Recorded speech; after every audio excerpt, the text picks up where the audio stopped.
La matinale RCF, le grand invité. God Save the King. Le couronnement de Charles III aura lieu demain à Londres, la capitale britannique qui est en ébullition. La cérémonie a été répétée, peaufinée pendant des semaines. Ce matin, nous souhaitions revenir sur la personnalité de celui qui est Charles III. Avec vous, Vincent de Rivaz, bonjour. Bonjour. Vous avez connu le prince de Galles lorsque vous étiez le patron de la filiale britannique d'EDF, filiale que vous avez dirigée pendant une quinzaine d'années. De votre expérience outre-Manche, vous avez tiré un livre We Need Power, Don't We? Chronique de la fée électricité au Royaume-Uni et dans le monde. C'est aux éditions Télémac. Et dans ce livre, vous revenez notamment sur les liens qui vous unissaient avec celui qui n'était alors que prince de Galles. Vous aviez été amené à travailler avec lui. Quels sont les traits de personnalité de l'homme qui vous ont marqué ? C'est un homme de conviction, c'est un homme qui a une vision et c'est un homme extrêmement pragmatique.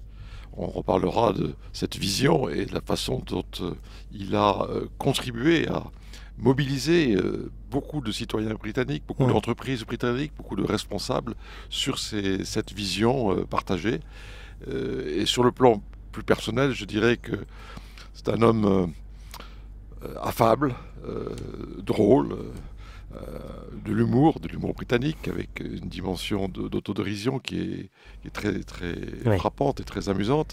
Mais c'est un homme accessible, un homme qui écoute beaucoup, mais aussi un homme de conviction qui stimule, qui encourage. C'est assez loin de l'image qu'on peut en avoir. La presse a peu épargné le prince de Galles lorsqu'il n'était que prince de Galles. Est-ce que c'était justifié, toutes ces attaques ?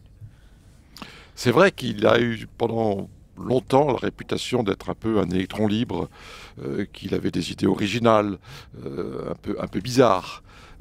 Et puis on disait, mais de quoi se mêle-t-il au fond le prince de Galles, il n'a pas à avoir de conviction particulière, il n'a pas donné d'opinion personnelle, de quoi se mêle-t-il Voilà. Mais petit à petit,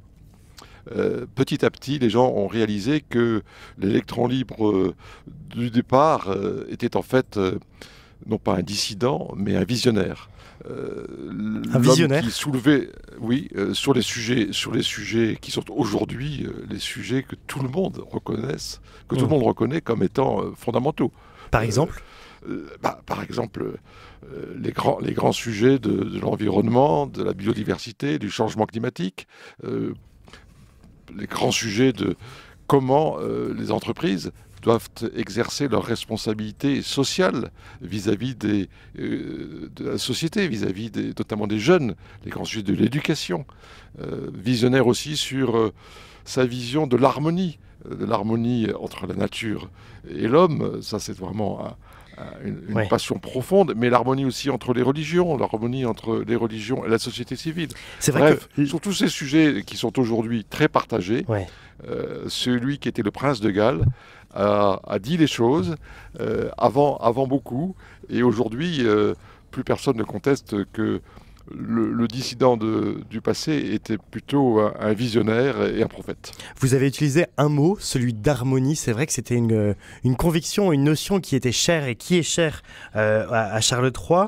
L'harmonie notamment avec l'écologie. En quoi a-t-il été précurseur sur l'écologie ? Qu'est-ce qu'il a voulu faire avant tout le monde ? Je pense que fondamentalement, l'harmonie pour lui, c'est d'ailleurs c'est le titre d'un de ses livres, une nouvelle façon de regarder le monde. Et pour lui, l'homme qui serait déconnecté de la nature serait un homme écartelé.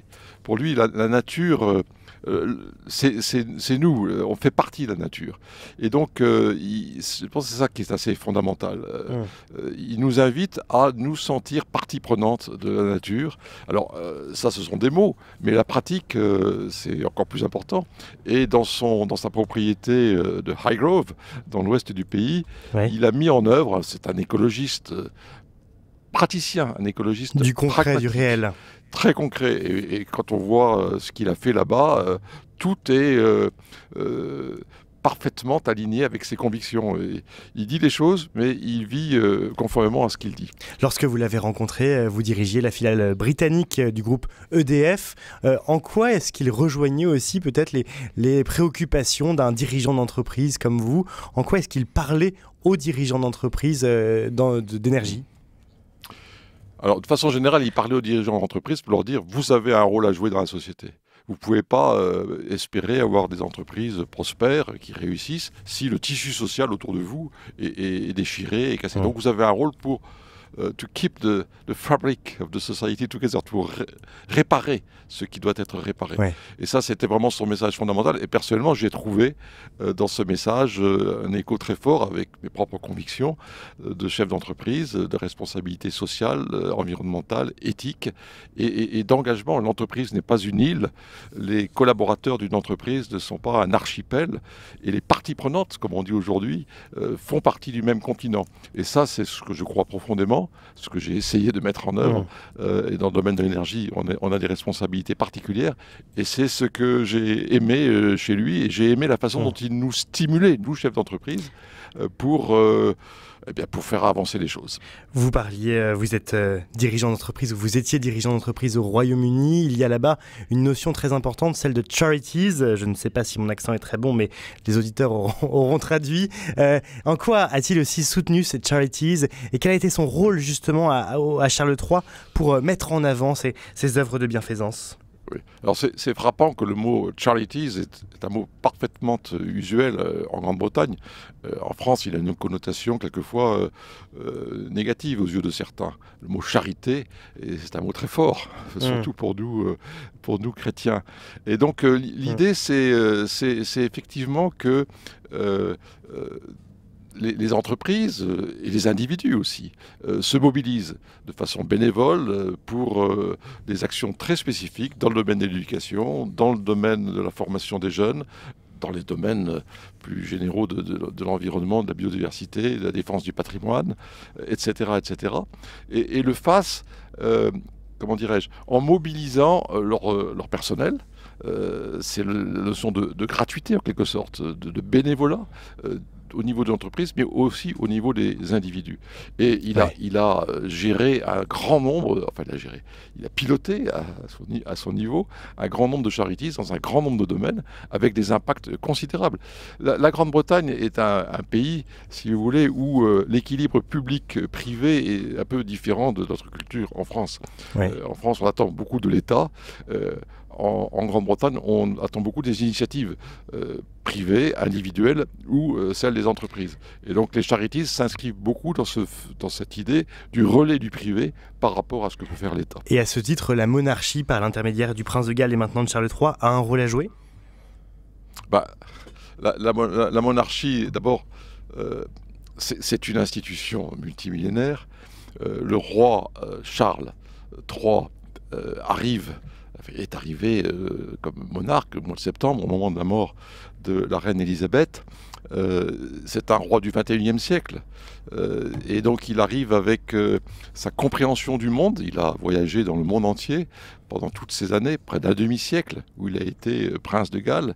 Il a visité son pays du nord au sud, d'est en ouest, chacune des nations du Royaume-Uni, l'Angleterre, le Pays de Galles, l'Écosse, l'Irlande du Nord. Il connaît son peuple le connaît, et il est respecté. Et on a vu ces derniers mois, après la mort de la reine, à quel point il avait habité immédiatement son rôle de roi.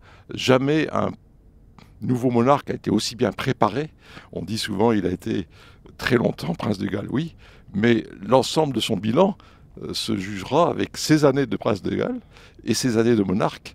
Et je pense qu'aujourd'hui, la monarchie représente, dans cette démocratie vibrante qu'est la Grande-Bretagne, un point d'équilibre très important. Et on le verra demain au moment du couronnement. Encore aujourd'hui, parce que la monarchie, on peut se dire, et certains Britanniques se disent que c'est une institution désuète. Je crois qu'un Britannique sur 4 considère qu'il n'y a plus vraiment besoin d'un monarque. Vous qui connaissez bien le monde anglo-saxon, quel regard portent les anglo-saxons justement sur la monarchie et sur leur monarque en particulier ? Je pense qu'il faut dire qu'il y a plus de 60% des Britanniques qui soutiennent la monarchie, plus de 60% des Britanniques qui pensent que le roi Charles III sera un bon roi. Ouais. Donc soyons positifs, voyons Ouais. les choses. Et vous verrez demain, ce couronnement, bien sûr, il a lieu dans Westminster. Il y a 2000 invités venant du monde entier, des chefs d'État, des représentants justement de toutes les associations de charities dont on a parlé tout à l'heure. Et puis il y a le peuple qui va être là, dans les rues, devant la télévision, qui va vibrer.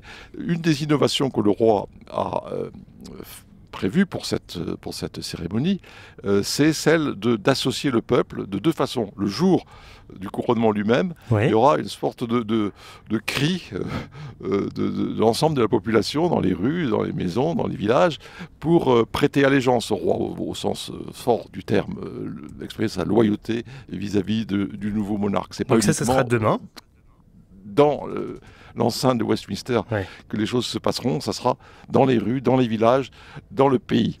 Et puis la deuxième belle initiative qu'il a prévue, c'est lundi, que ce soit la journée des bénévoles. Justement, tout ce qu'il a fait pendant ces années et ces années comme prince de Galles pour encourager les charities, il va donner un grand boost à tout ça en disant à toutes ces charities, mobilisez-vous pour recruter de nouveaux bénévoles, faire en sorte que lundi, des millions de Britanniques se disent je fais une action sociale, environnementale, défense, éducation, etc., etc.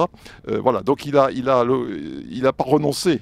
Bien au contraire, à impulser, à stimuler, et dans sa nouvelle position de roi, il a un soft power qui est encore plus important à mes yeux. Ça, c'est pour le bénévolat. Ça sera la journée des bénévoles lundi. Il devient aussi demain chef de l'église anglicane, le roi Charles III. Une dimension importante d'ailleurs a été donnée demain à l'œcuménisme pour le couronnement. L'harmonie, qui est un mot qui le caractérise beaucoup, il la voit aussi entre les religions. Il est le chef de l'église anglicane, il est anglican, mais un très beau symbole demain, c'est le fait que le cadeau que le pape François a fait à Charles III, magnifique cadeau, des reliques de la Sainte Croix, ont été engravés dans une croix du Pays de Galles, justement, et qui sera en tête de la procession. Je trouve que c'est un symbole formidable de penser que le pape François a offert ces morceaux de la croix du Christ au roi pour son couronnement, et que le roi place ce cadeau magnifique en tête de la procession. Henri VIII doit se retourner dans sa tombe. Henri VIII doit se retourner dans sa tombe, mais ça fait déjà pas mal de temps qu'il se retourne dans sa tombe. En 2019, le cardinal John Newman a été canonisé à Rome. J'ai eu la grande chance de participer à cette très belle cérémonie sur la place Saint-Pierre. Le prince Charles de l'époque y était, et il a rendu hommage au cardinal John Newman en disant « Cet anglican, quand il est devenu catholique, quand il était anglican, il a tiré en quelque sorte l'église anglicane vers ses racines catholiques. De même que quand il est devenu catholique, il a fait en sorte que les catholiques s'enrichissent des traditions anglicanes. Voilà, donc le roi Charles III, il est tout à fait pour l'harmonie entre les religions chrétiennes bien sûr, et à Westminster, elles seront présentes. Le cardinal Nichols récemment a fait une sorte de loyal address au roi, dans lequel il dit vos convictions sur la liberté religieuse, la liberté de conscience, un grand sujet du pape Benoît XVI qui était venu en Grande-Bretagne en 2010, vos convictions sur le bien commun, s'occuper des autres, c'est des convictions que nous, catholiques, nous partageons. Et donc, voilà, il y a une vraie symbiose qui sera exprimée demain, mais pas uniquement vis-à-vis des religions chrétiennes. L'ensemble des foi seront représentées. C'est un grand souci du roi que les religions soient un facteur d'unité et non pas un facteur de division. Un grand merci Vincent de Rivaz. Je rappelle que vous avez dirigé pendant une quinzaine d'années la filiale britannique d'EDF. Vous en avez tiré un livre, We Need Power, Don't We, chronique de la fée électricité au Royaume-Uni aux éditions Télémac.